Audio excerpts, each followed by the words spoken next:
Hello, everyone, and welcome to your Instructure Release Notes recording. It's been a while. I haven't done this, so I didn't do it last month, and I forgot what I wanted to call it. Do I change the title every time? For those of you that tune in on a regular basis, I may have changed the title. We're going to call it the Instructure Release Notes and Deploy Notes, quick little Southeast region area release webinar / recording is what we're going to call it. So we're going to keep it simple. All right, let's dive in. Today I don't have a slide deck, although I will include all the links to the presentation or what we talk about today in an email newsletter type format so that you'll have access to everything that we talk about. And let us begin. I like to start from the homepage of the community.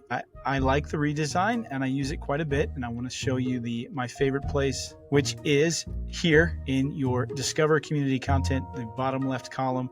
We have weekly updates now, so these are great to kind of stay on top of new information that comes out all the time from all the different areas of Instructure, from all the product teams, the blog posts, all of it. You can find it here in community content. We're going to take a look at the most recent update, which is June 24th through the 30th. This is from last week. There's a couple blog posts I want to call to your attention. I'm also going to include a survey link that has to do with InstructureCon, and that's coming up, which is exciting. Let me just say, if you haven't reached out to me yet to schedule some time during InstructureCon, and you are going to be attending, please let me know. I'd love to schedule some time with you. Let me know that you're going to be there, and we'll figure out the rest. But I do want to schedule time with all of you, as many of you as I can while we're there. I'll be driving a golf cart a few times. I'm going to call it driving in carts with customer success. Maybe I'll do some video blog posts from that. I don't know. I'm going to get creative. So let me know. Again, let's connect and we'll schedule some time. 2 blog posts I want to call your attention to. Guess who's back? Back again. Yes, he's back. It's Panda Bot. That didn't rhyme. Guess who's back? Guess who's back? It's Panda Bot. All right. So I'm no poet. So you guys, some of you will remember this, but back in late 2023, we introduced PandaBot into the Canvas community. This was an AI-powered assistant that was built to help you quickly find answers across all of the knowledge base or community content. While this was a good test, it wasn't quite ready yet. This was not yet the prime of AI. So this was early AI. So we have a new engine. What's launching now? We have new PandaBot, same helpful assistant powered by our full knowledge base. It's trained, it's grown up, it's ready to go. There'll also be linked answers. So these are direct links to source content, and you can get deep into the content when you need to. So what's coming next? So we'll have tailored answers based on your institution's support level. Don't have all the details of how this will be reintroduced into the community, only that we will be introducing an AI-powered bot to assist. When the bot exhausts its knowledge, it'll pass you to support. No repeating yourself. It will transfer all the information it's collected through your search. If you want to bypass and go directly to support, you can. So says this is just the beginning. PandaBot will continue to evolve as all of the other AI engines and products tend to do. So this is exciting. Definitely check that out. We'll have more information on it. There's also a post here about the helping us shape the future of community blogs. This was introduced last year. I think this is a great feature for the Canvas community. If you haven't taken part yet, I would encourage you to check it out first. And if you are one that likes to contribute to the community, we always value your opinion and your tidbits of information as you offer them up. You can see we do have a strategy for content archive. We also have a strategy on community blogs and how we share new information and how we get you involved. So there is a 2025 community blog survey where we're trying to gather more information that will help shape the way in the future of community blogs. Finally, I'm going to scroll down. You see we have also another general survey calling all Canvas users. We want to hear from you. This is a great opportunity to give general feedback on Canvas. You'll notice there is a couple different survey or links to surveys down below. So it'll be helpful from any area. However you work with Canvas, this will be helpful to share feedback. Feel free to reach or send this out to others in your communities to gather feedback. And today I'm going to jump into our release notes. So we're going to go into Canvas. I'm going to focus on the Canvas release notes today. We're going to focus on 2 releases. We're going to recap the June release, which we actually did in a previous video, and then we're going to run through the July release notes, and then I'm going to touch on the deploy notes that are happening on July 2nd. This is July 1st. It's a holiday week. It's a short week. So hopefully this is helpful. You can distribute this sometime this week or next week to your constituents, to your instructors. Yeah, definitely do that. So let's take a look at the release notes from June 21st.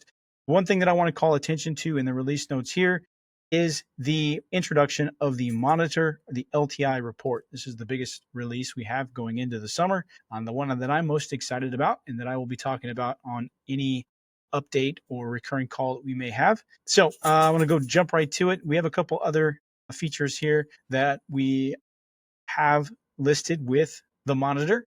A couple of these we've talked about in the past. So if I've had a call with you, I may have even demonstrated this, but you have your Discover area, which is going to be sharing information from the EDU App Center, previously where you would go to the EDU App Center to find information about partners and LTIs. That's now shared within your instance of Canvas as in Canvas Administrator.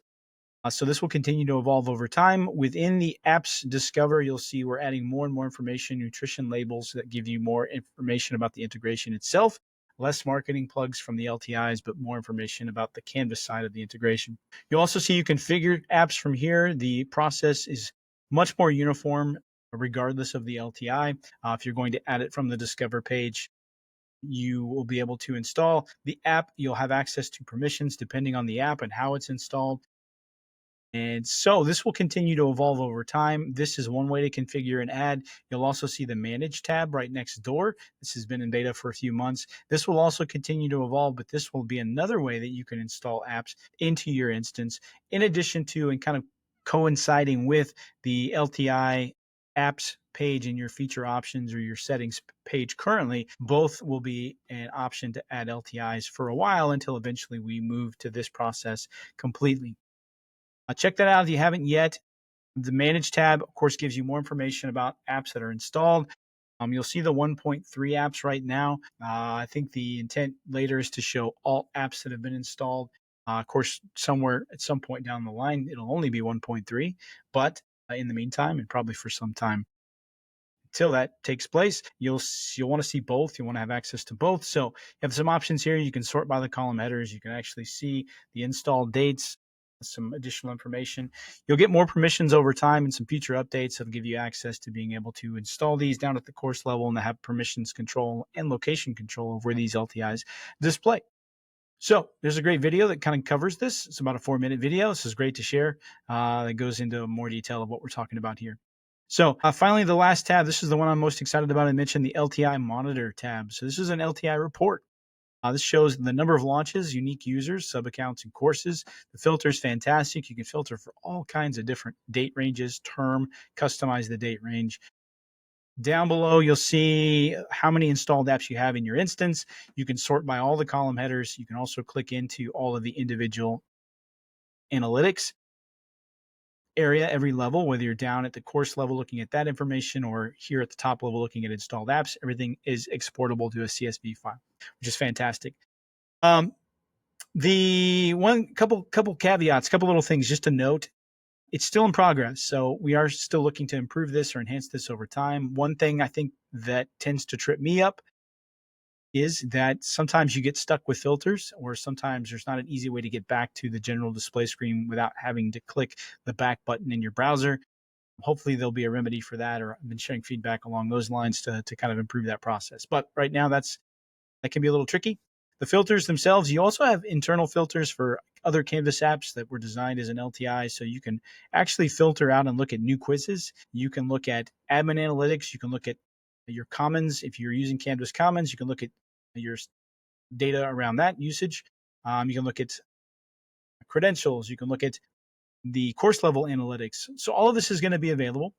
And I'll be having conversations about this, and this will come back eventually in your quarterly business reviews and your executive business reviews in the future, where we'll have questions about usage from this particular report combined with your admin analytics report. So, and we talked a little bit about this last month. Your NPS, Net Promoter Score survey, will be back in your instances of Canvas. Of course, not everyone gets one, and it's fairly easy to opt out, or you can take the survey directly in the dashboard interface of Canvas.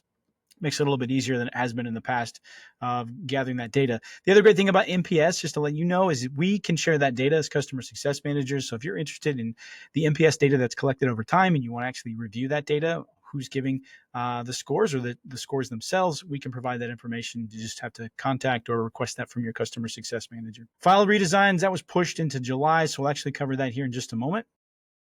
I'm going to back up and jump into the July release. The biggest thing here that I want to talk about and give some clarity to is a big, huge feature preview that is available. It shows up in the release notes. However, it is separate. Feature previews are, remember, those are works in progress.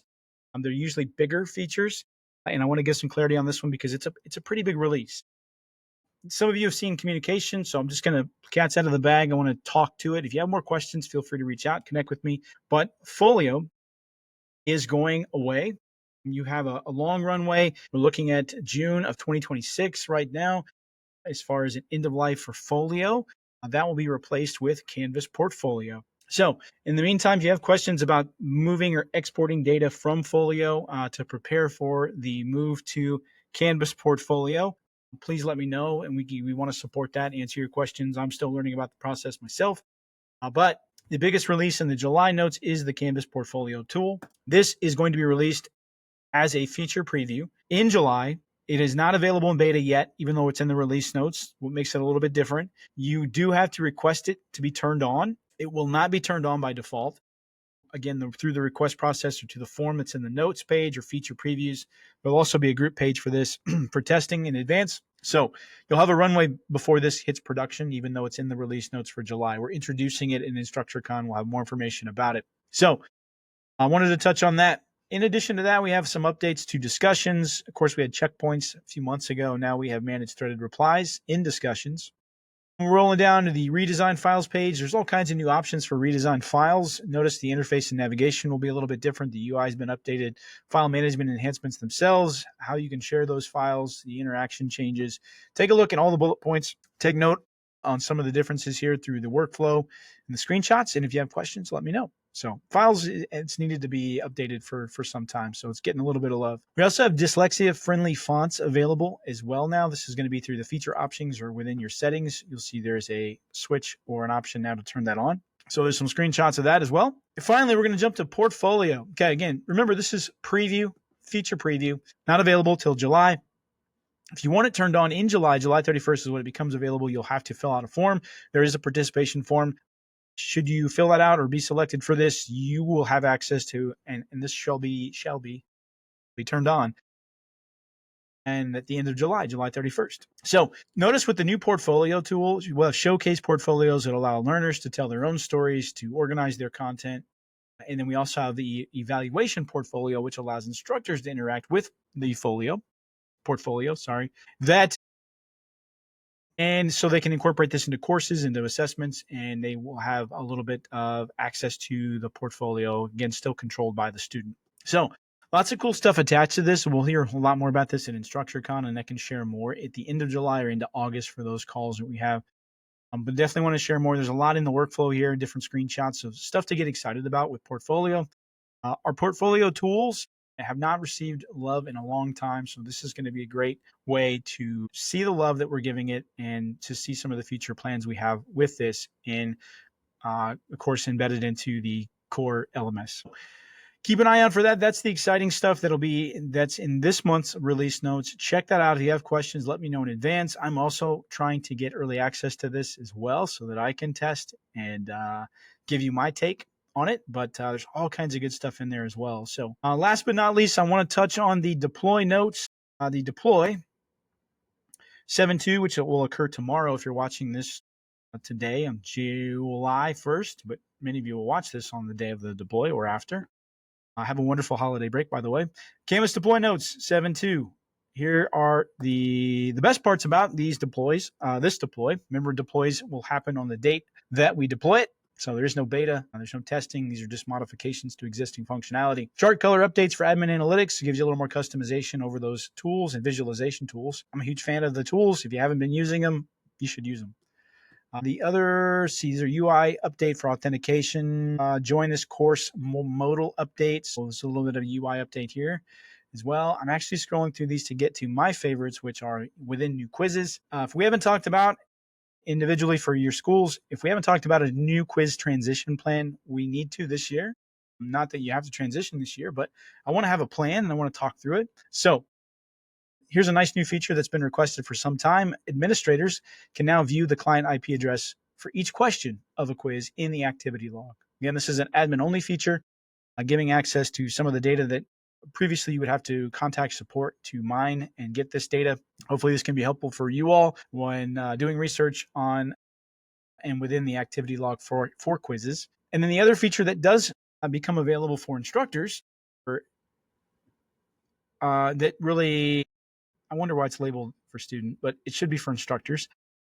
So this within new quizzes allows instructors to enable the detect multiple sessions setting in a quiz to monitor if students access the quiz from multiple devices or browsers. So this is within the quiz settings itself. You'll see a switch now, detect multiple sessions. Again, some of these features were things that I think we've had requests for quite some time.